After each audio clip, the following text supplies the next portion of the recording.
Front page of the Daily Mirror this morning.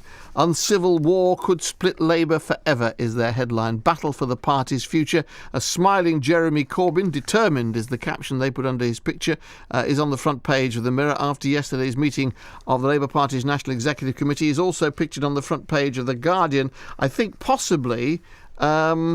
Yes, I thought so. The caption says arriving. It looks as though he's arriving. He's trying to get into the meeting. He's surrounded by police officers and photographers, and it's quite a bit of a scrum, actually, for him to fight his way through, if you saw the pictures on television last night of him trying to get into that meeting. So as we get a new Prime Minister, with Theresa May becoming the 76th person to take on the role, and only the second woman, of course, the Labour Party are in turmoil while all that's going on. Last night, Labour's ruling National Executive voted to give Jeremy Corbyn the right to stand for re-election without needing the support of any of the party's MPs. And this was what Jeremy Corbyn had to say afterwards. I'm delighted to say the Labour Party National Executive has decided that an incumbent is automatically on the ballot paper, so I'm on the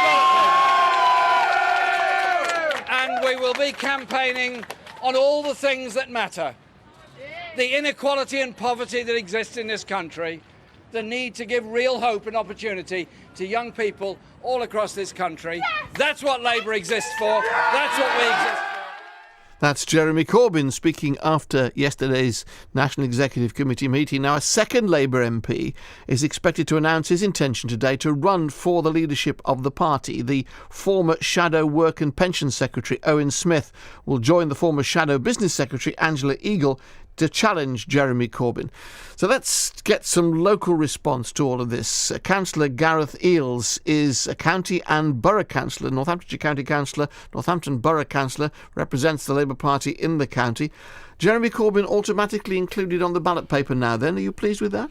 I'm pleased with that, basically because I think that if he wasn't on the ballot paper, then the probability of a split in the party would have been brought forward significantly. But it's going to split anyway, surely, Gareth? No. Not necessarily. Well, I sincerely hope not. I mean, the timing of this crisis, and you're absolutely right to describe it as that, the party is in turmoil, is criminal, in my view. 172 MPs to take the decision they have to pretty much form a mutinous coup against the leader in absolutely the worst time in the country's history and a really critical time in the party's history, to me makes absolutely no sense. What we should be doing at this time is uniting to fight for the best deal for Britain, obviously in post-Brexit Britain, and also to be challenging the Conservatives who, when they're in turmoil, they're very professional and unified in it, if you can believe that. Indeed, when they stab somebody in the back, they get on with it, don't they? Dispose of the body and on they go. Well, they only had one Michael Gove. It's arguable that Labour have got 172.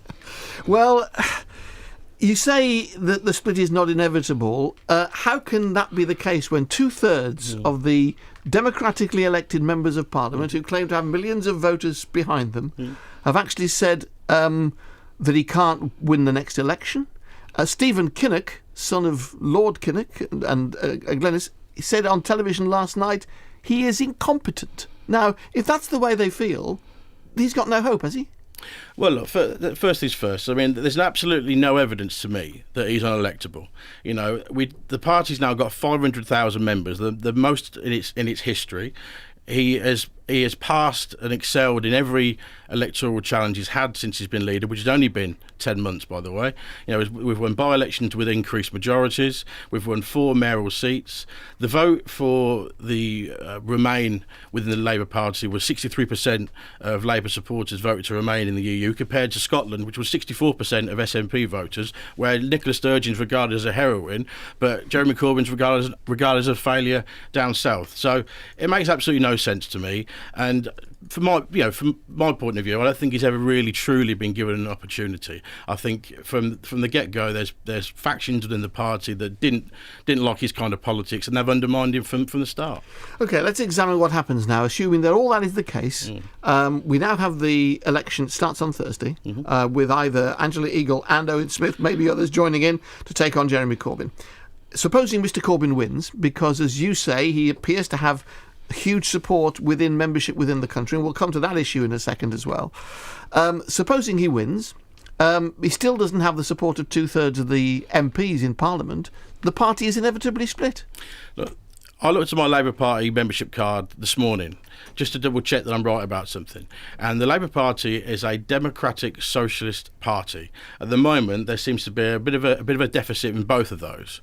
The parliamentary party, to my mind, does not have a veto over the mandate, the 251,000 people that voted for Jeremy Corbyn on the 12th of September of last year, and probably the same number or increased number that will vote for him again.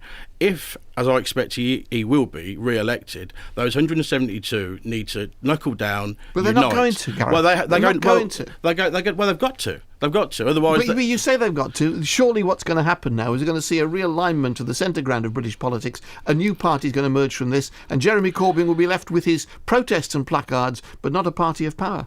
Well, see, I think it's really unfair to describe it, protests and placards. If a decent NHS is, that's something worth fighting for. That's something worth protesting about. Decent public services. A future for our younger people. They're things that are worth fighting for. If that means you hold a placard to do it, then so be it.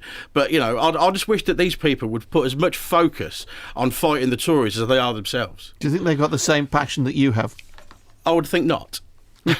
Your passion coming over loud and clear this morning. Let me just put this final point to you. Yeah. The issue about who can vote, because they not only decided yesterday that Jeremy Corbyn could be on the ballot paper, they also decided that you could only vote if you joined the party on or before the 12th of January this year. But then they said, if you want to pay 25 quid between the 18th and the 20th of July, 18th, 19th, 20th, you can still vote. It seems to be a mess. All of that seems to be a mess. Well, just when I thought there was a chink of common sense last night, after a couple of weeks of absolute farce, then the voting eligibility came out, which, if you're someone that's joined the party since February, you're ineligible to vote. But if you want to pay 25 quid, which is quite a lot of money for some working class people, by the way, but then you have increased rights over a paid-up party member. It makes no sense. We're expecting a legal challenge to the NEC decision. I expect now there'll be a legal challenge to the eligibility as well. But doesn't that show you want to mess the parties in? The fact it's all going to go to court. Absolutely. It's criminal. Gareth, thanks for coming in. Good to see you as always. Lots of passion from Councillor Gareth Eales.